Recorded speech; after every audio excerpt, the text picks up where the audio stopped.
ஐயா SP Velumani, C Vijayabaskar மற்றும் CV. Shanmugam, Kamaraj Nannilam இது போன்ற 25 எம்எல்ஏக்கள் வெற்றி பெற்ற அனைத்து இந்திய அண்ணா திராவிட முன்னேற்ற கழகத்திலிருந்து வெற்றி பெற்ற நம் கழகத்தின் எம்எல்ஏக்கள் தாவேகா அரசிற்கு ஆதரவு தெரிவித்து ஏய்யா இப்படி பண்ணுறீங்க என்று ஒவ்வொரு தொண்டனிடமும் குமுறல்கள் மனக்குமுறல்கள் ஏற்பட காரணமாக இருக்கிற உங்களுக்கெல்லாம் வணக்கங்க ஐயா.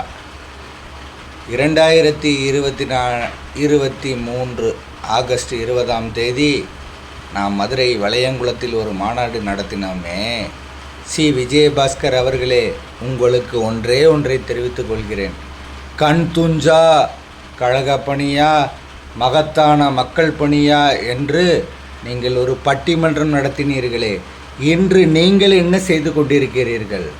உங்களுக்கு எம்எல்ஏ பொறுப்பை வழங்கியுள்ளார்கள் உங்கள் தொகுதி மக்கள்கள். அதனையும் இரட்டை இலை வாயிலாக பெற்றுக்கொண்டு அமைச்சர் பதவிக்காக உங்களது குட்கா வழக்கிலிருந்து தங்களை காப்பாற்றிக் கொள்வதற்காக இப்படி அணித்தாவுகிறீர்களே, உங்களுக்கு வெட்கமாக இல்லையா? அன்று என்ன சொன்னீர்கள்? 15 லட்சம் தொண்டர்கள் முன்னிலையில் தீர்மானம் நிறைவேற்றி புரட்சி தமிழர் என்ற பட்டம் அளித்து கழக பொதுச் செயலாளர் என்ற பதவியை எடப்பாடி பழனிசாமி அவர்களுக்கு வழங்கினோம். இந்த தொண்டர்கள் என்றும் அதை மறக்க மாட்டார்கள்.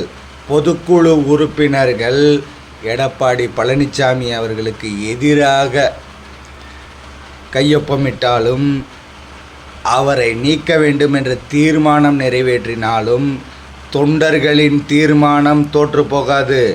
அனைத்து இந்திய அண்ணா திராவிட முன்னேற்ற கழகத்தின் பைலா சொன்னதை ஐயா எடப்பாடியார் வளையங்குளம் மாநாட்டில் நிரூபித்தார் என்பதை மறந்துவிடாதீர்கள். சி விஜயபாஸ்கர் அவர்களே, எஸ்பி வேலுமணி அவர்களே, கும்மியாட்டம் ஆடினீர்கள். தொண்டர்களை கோமாளியாக்காதீர்கள். மிகவும் கொதிநிலையுடன் இருக்கிறார்கள் அனைத்து இந்திய அண்ணா திராவிட முன்னேற்ற கழக தொண்டர்கள். புரட்சி தலைவர், புரட்சி தலைவி, அதற்கு அடுத்தபடியாக புரட்சி தமிழர் ஐயா எடப்பாடியார் தான். 4ஆவதாக நீங்கள் யாரும் உங்கள் முகத்தை வைத்து வியாபாரம் செய்தால் அந்த கடை நஷ்டத்தில் போகும்.